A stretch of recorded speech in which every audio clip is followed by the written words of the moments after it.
नमस्कार, कशिश न्यूज देख रहे हैं आप और मैं हूं आपके साथ श्रुति सिंह। तो आज हमारे बीच मौजूद हैं एक ऐसे व्यक्ति जिन्होंने अपना सफर जीरो से हीरो का बनाया। जी हां, एक ऐसे व्यक्ति जिन्होंने रियल एस्टेट की दुनिया में अपना काफी नाम बनाया है और आने वाली युवा पीढ़ी के लिए एक संदेश का काम कर रहे हैं। वो एक मोटिवेशनल स्पीकर भी हैं, साथ साथ दुनिया भर में मेडिटेशंस का भी जो सिलसिला है वो जारी रखते हैं। हमारे बीच मौजूद हैं आचार्य अमरेश झा जी। सबसे पहले इनका स्वागत करते हैं। आचार्य अमरेश जी, आपका हमारे कशिश न्यूज में बहुत बहुत स्वागत है। ऐसे तो काफी नाम सुना है आपका, आपकी लिखी हुई किताब भी देखी है, पढ़ी भी है आपके बारे में, और आपकी जो बातें हैं काफ़ी युवा पीढ़ी करती है। सबसे पहले रियल एस्टेट की बात करेंगे, क्योंकि आपका जो नाम है और आपके करियर की जो शुरुआत है वो कहा जाता है कि रियल एस्टेट के द्वारा ही शुरू हुई। तो कैसा रहा ये सफ़र, आज आप बताइए, आपकी कहानी, आपकी ज़ुबानी। जी थैंक यू। सबसे पहले तो मुझे यहाँ बुलाने के लिए, श्रुति जी, मौका देने के लिए, कशिश न्यूज़ में आने के लिए। मुझे याद है कि जब मैं बिहार में पढ़ाई किया, दिल्ली गया नौकरी ढूंढने के लिए, नौकरी शुरू किया, 1 साल बाद बिज़नेस शुरू किया। उस समय मैं कुछ और बिज़नेस करता था। तो जब पैसे आने लगे तो मेरे कुछ जानने वालों ने कहा कि हमने कहा कहाँ पैसा लगा है, ठीक है, एक युवा को पता नहीं होता है।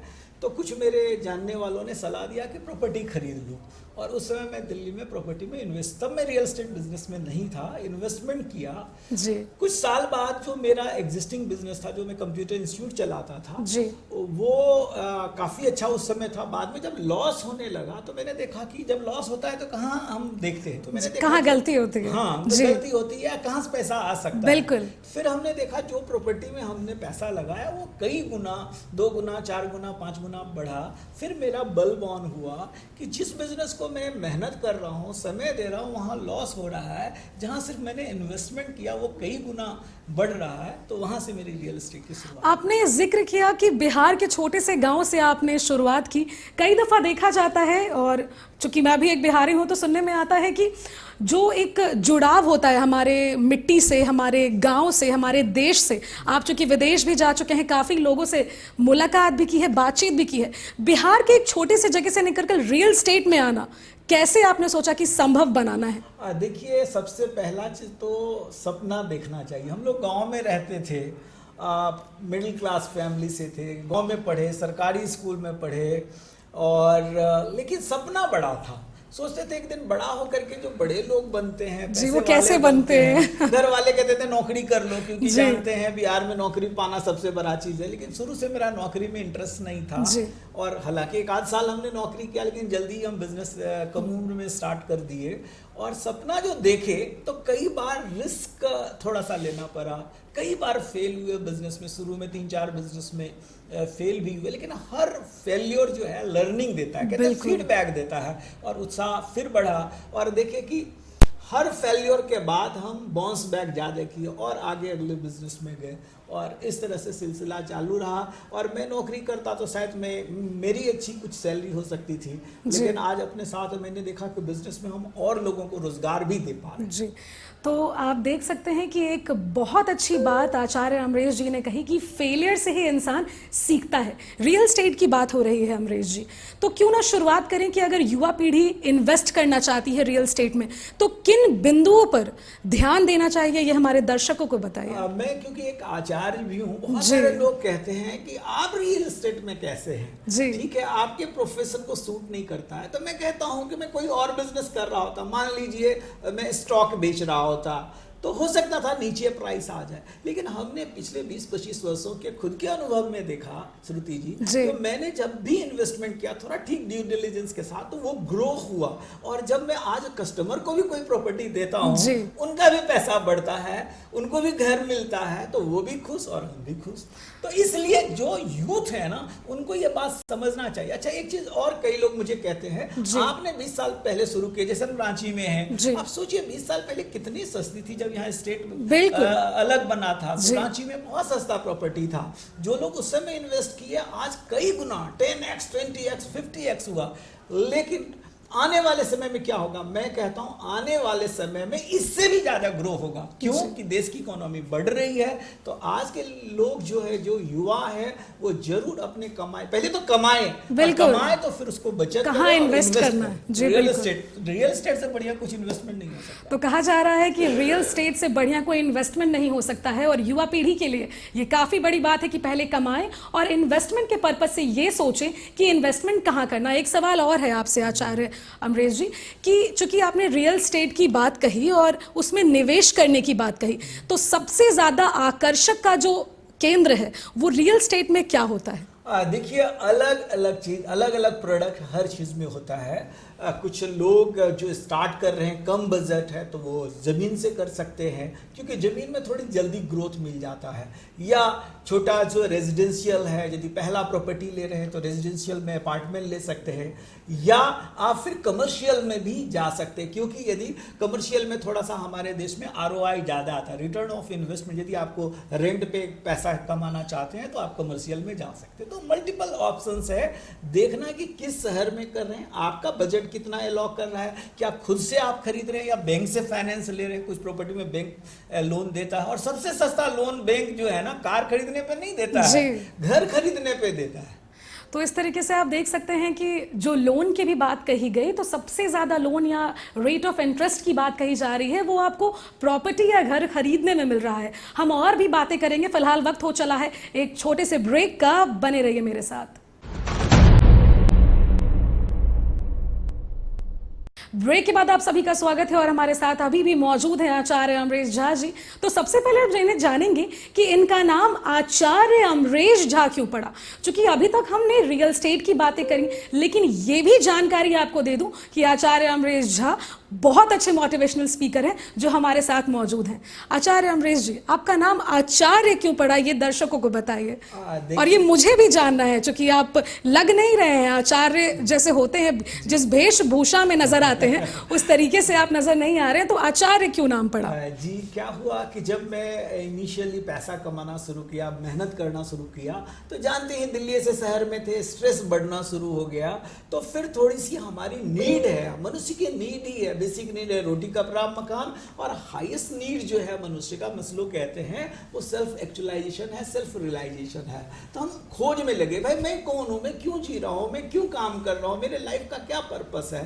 तो ऐसे संदर्भ में हमारे जो गुरु हैं, समर्थ गुरु सिद्धार्थ तौलिया जी, उनसे मेरी मुलाकात हुई, और उनके सानिध्य में मेरी स्पिरिचुअल जर्नी स्टार्ट हुई। पैसा मेरे पास था, लेकिन तब भी मैं स्ट्रेस में रहता था, तो मैंने मेडिटेशन को अपनाया अपना लाइफ स्टाइल में, और मैंने देखा फिर मेरे अंदर बहुत सारे चेंज आने शुरू हो गए, उसके लाभ दिखने लगे, और फिर मुझे लगा कि ये कार्य मुझे और लोगों तक पहुंचाना है। तो जब मैं वहाँ पे फिर गुरु ने मुझे आचार्य की भूमिका दी, रोल दिया, और फिर एज ए आचार्य मैं पूरे भारत में, ऑफलाइन में, आज ऑनलाइन में भी, इंडिया से बाहर भी मैं लोगों को मेडिटेशन सिखाता हूँ। इसलिए मुझे आचार्य की गुरुदेव ने ये उपाधि दी, और आचार्य के रोल में हूँ, इसलिए आचार्य में लिखता हूं। जी बिल्कुल। तो आप देख सकते हैं कि आचार्य के रोल में उपाधि मिलना ही अपने आप में एक बड़ी बात होती है। जिस तरीके से आचार्य अमरेश झा जी ने बताया कि वो जगह जगह गए, उन्हें भी समझ में आना चाहिए, और हम लोगों को भी ये पता होना चाहिए कि हमारा जीवन, उसका महत्व क्या है। तो कहीं ना कहीं मेडिटेशन एक बहुत बड़ी चीज़ है। आप मेरे हाथ में एक बुक देख सकते हैं, इस बुक का नाम है सक्सेस मंत्र, और कहीं ना कहीं इस बुक में ऐसी कई चीज़ें लिखी हैं जो आपके सक्सेस के लिए बहुत लाभदायक है। इस बुक के बारे में बताइए। आपने चूंकि एक बुक लिख दिया है, तो ये बहुत बड़ी बात होती है इस उम्र में, एक बुक को लिख देना, और लोग उसे पसंद कर रहे हैं, कहीं ना कहीं उसे पढ़ रहे हैं। UPSC एस्पिरेंट्स की बात कर ली जाए या फिर नॉर्मल लोगों की भी बात कर ली जाए, ऐसे सक्सेस बुक वो पढ़ना काफ़ी पसंद करते हैं। तो इस बुक में ऐसे क्या की फैक्टर्स हैं जो दर्शक जानना चाहेंगे? जी श्रुति जी, मैं बताऊं, मेरा नॉर्मल एजुकेशन तो बहुत अच्छा नहीं रहा, लेकिन मुझे शुरू से कुछ नया सीखना, कोचिंग करना, अलग अलग स्पीकर को सुनना और स्पिरिचुअल मास्टर को सुनना अच्छा लगता था। और इसी तरह मैं किताब को अपना दोस्त बनाया, और मैं कहता भी हूँ कि आपको बेस्ट फ्रेंड कोई हो सकता है तो बुक हो सकता है, और दुनिया के अंदर जो टॉप सीईओ हैं वो लोग भी किताब खूब पढ़ते हैं। तो किताब पढ़ने का मुझे शौक जब चढ़ा तो मैंने बहुत सारे सेल्फ हेल्प कैटेगरी के जो जिससे हम इंस्पायर होते हैं, बहुत सारे बायोग्राफी पढ़ना शुरू किया। फिर मुझे लगा कि यार एक किताब, मुझे हजारों किताब पढ़ने के बाद मुझे लगा लिखनी चाहिए। ज़्यादातर जो श्रुति जी किताब है मार्केट में सेल्फ हेल्प की इस कैटेगरी में, तो वो ज़्यादातर फॉरेन के राइटर ने लिखा है, और उसमें वो जो स्टोरी लिखते हैं वो विदेश का लिखते हैं, उसमें जो एग्जाम्पल देते हैं वो विदेश का देते हैं। तो मुझे लगा कि ये किताब ऐसी मैं लिखूं जो कि इंडियन परिवेश में हो। तो इसमें मैंने जो उदाहरण दिया, कैसे गौतम अग्रवाल जो कि एक रिक्शा वाले का बेटा आईएएस बना, कैसे धीरू भाई अंबानी एक शिक्षक का बेटा देश का सबसे अमीर व्यवसायी बना। इस तरह के मैंने उदाहरण दिए, कुछ उदाहरण अपने लाइफ का भी दिया, किस तरह से मैं अपने जीवन में कामयाब हुआ। ये सारी चर्चा मैं सक्सेस मंत्रा में किया हूँ। मैं बताऊं कि पिछले 5 साल में 4 बार ये पब्लिश हो चुका है। ऑलरेडी हजारों लोग इस किताब को बहुत पसंद कर रहे हैं। तो आप देख सकते हैं कि इन्होंने अभी एक और अच्छी बात कही कि किताब हमारी सबसे अच्छी दोस्त होती है, और जो बड़े व्यवसायी हैं या जो उस सक्सेसफुल लोग हैं वो कहीं ना कहीं किताब को अपना सबसे अच्छा दोस्त मानते हैं और वो किताब पढ़ना काफ़ी पसंद करते हैं। एक सवाल मेरा किताब से जुड़ा है कि किताब लिखने वक्त जब आपने सोचा कि आपको किताब लिखनी है तो क्या सबसे पहले ख्याल आया कि सक्सेस मंत्रा, चूंकि आप एक मोटिवेशनल स्पीकर हैं, कि सक्सेस के ऊपर ही किताब लिखनी चाहिए? क्योंकि आज के डेट में आप समझ लीजिए लव स्टोरीज लोग काफ़ी प्रेफर करते हैं पढ़ना, या मिस्टीरियस स्टोरीज काफ़ी ऐसी होती हैं जो यूथ काफ़ी प्रेफर करते हैं कि हाँ अब क्या होने वाला है। सक्सेस मंत्रा ही क्यों? बिल्कुल, बहुत सुंदर आपने प्रश्न किया। मैं भी जब याद मुझे है, जब मैं गांव में रहता था, मैं गुलशन नंदा और वेद प्रकाश शर्मा की उपन्यास पढ़ा करता था, लेकिन जब मैं कैरियर में आया तो मैंने देखा कि क्या ये नॉवेल मुझे, फिर भी मैं पढ़ा, ऐसा नहीं, मैं अल्केमिस्ट पढ़ा, रॉबिन शर्मा की monk who sold his Ferrari, कई सारे ऐसे भी नॉवेल पढ़े, लेकिन वो इंस्पिरेशनल थे। तो मुझे लगा कि मुझे एक ऐसी किताब मिले, लिखना मुझे है जिससे कि लोग पढ़ के, लोग खासकर जो हमारा देश युवाओं का देश है, बिल्कुल, और ये युवा जो है ना वो बहकते हैं, उनका ट्रैक गड़बड़ होता है, वो निराश होते हैं। आपको मालूम होना चाहिए हर घंटे में एक छात्र जो है, एक युवा सुसाइड करता है। बिल्कुल, तो उनको मैं इंस्पायर करूं, और शायद परमात्मा ने आशीर्वाद दिया, और जब मैंने सोचा और इस किताब को लिखा, कहीं ना कहीं आपके इस किताब से काफी युवा पीढ़ी पर असर पड़ा है। एक सवाल और मेरा आता है कि आपने मोटिवेशनल स्पीकिंग की बात की, मैंने भी काफी सुना है, तो अभी तक जो आपने मोटिवेशनल स्पीकिंग किया है, या आप एक काफ़ी अच्छे वक्ता हैं, तो ऐसी कोई बात जो आपने अभी तक कही हो जो लोगों के ऊपर काफ़ी इम्पैक्टफुल रहा है और जिसे आपने भी अपनी लाइफ में इम्प्लीमेंट किया है, उतारा है? एक चीज जो मैं मानता हूं, मैं कहता हूं कि लीडर जो है अपना रिकॉर्ड खुद तोड़ता है जी। बहुत सारे लोग ना, मैं देखता हूं, या यूथ ना पुरानी उपलब्धि से खुश हो जाते हैं। जैसे 10th में मैं गांव में टॉपर हो गया था, स्कूल में टॉपर हो गया, या मैं 12वीं में टॉपर हो गया, या मैं उस नौकरी में अच्छा परफॉर्म किया। मैं कहता हूं नहीं, स्टॉप नहीं करना है, रुकना नहीं। यदि एक बार 100 मीटर के दौड़ में यदि गोल्ड मेडल जीते हैं तो आप दोबारा से भी ले सकते हैं। तो आप आज जिस काम में है, जिस बिजनेस में है, जिस जॉब में है, क्या वहां पे आप एसेट्स हैं या आप लायबिलिटी है? ठीक है, तो हमें एसेट्स बनना है। घर के लिए आप देखते हैं, एक माँ बाप के पास 4 बच्चे हैं, यदि जो बच्चा अच्छा करता है, माँ बाप का भी वही प्यारा होता है, समाज का भी वही प्यारा होता बिल्कुल है। और हमारी रिस्पॉन्सिबिलिटी सिर्फ खुद तक नहीं होनी चाहिए, हमारे आसपास के पूरे समाज, और घर के बाद हमारे आसपास का पड़ोस, पड़ोस के बाद समाज, समाज के बाद हमारा देश। बिल्कुल। रॉबिन शर्मा कहते हैं, who will cry when you die. Exactly. Kabir Sahab कहते हैं, जब तुम आए इस जगत में तुम रोए जगत हंसे। घर वाले हमारे यहाँ थाली पीटते हैं बिहार में, बेटा पैदा हो जाता है तो ऐसी करनी कर चलो, तुम हंसो जग रोए। तो ऐसा आपको भी एपीजे अब्दुल कलाम ऐसा कुछ करना है। अभी रतन टाटा जी गए, देखिए पूरे देश में उनको सम्मान मिला। तो हम मनुष्य बने हैं, परमात्मा की सबसे असीम कृति हमें मिला है, मौका मिला है, और लोग निराश हो रहे हैं, लोग सुसाइड कर रहे हैं, लोग कह रहे हैं मैं क्या करूंगा। तो कहीं ना कहीं कह सकते हैं कि आपने जो रियल स्टेट का जो व्यापार है वो आगे बढ़ाया। आपका जो मन है या फिर आप जो मेडिटेशन कर रहे हैं, आप जो वक्ता हैं, आप जितने अच्छे से बोलते हैं या चीज़ों को, विचारों को अपने जीवन में उतारते हैं, वो आपके व्यापार में भी कहीं ना कहीं काफ़ी लाभदायक रहा है। डेफिनेटली मैं आज की डेट में लोगों को रियल एस्टेट सिखाता भी हूँ। पहला मैं उसके लिए कुछ कोड ऑफ कंडक्ट, खुद के लिए कुछ रूल हमने बनाए। जैसे उसमें सबसे पहला रूल हमने स्टीफन आर कॉवे से लिया और वो है विन विन डील।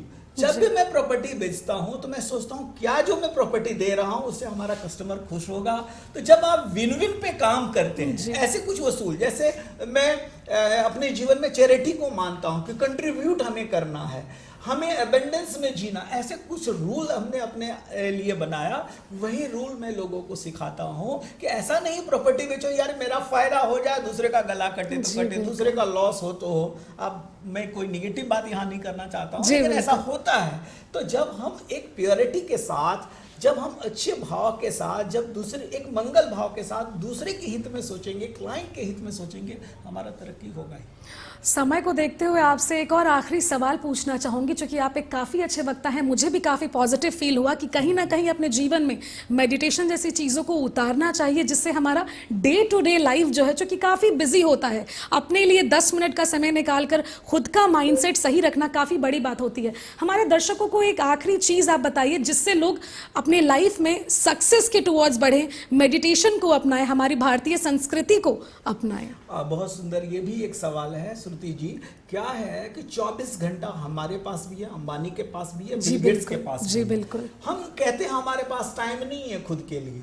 मैं ये कहता हूँ, ओशो कहते हैं यदि 24 घंटे में से आप 1 घंटा खुद के लिए निकालते हैं, खुद पे काम करते हैं, खुद के लिए सुबह में यदि आप थोड़ा सा जल्दी जग जाते हैं, लोग कहते हैं मेरे पास टाइम नहीं, तो अर्ली राइजर आप हो जाइए। और सुबह यदि आप 1 घंटा में आप थोड़ा देर योग कर लीजिए, थोड़ा प्राणायाम कर लीजिए, थोड़ा सा मेडिटेशन कर लीजिए, 15-20 मिनट भी निकाल लीजिए। मैं रोकना चाहूंगी, बिहार में एक कहावत है अमरीश जी की, जो खोया, जो सोया वो खोया, जो जागा वो पाया, वही कहानी होती। मेरी माँ खुद कहती थी जो जागत है सो पावत है, जो सोवत है वो खोवत है। तो मैं भी ये बात नहीं समझता था, लेकिन आज मैं समझता हूँ वो कौन सी जागने की बात कहती है।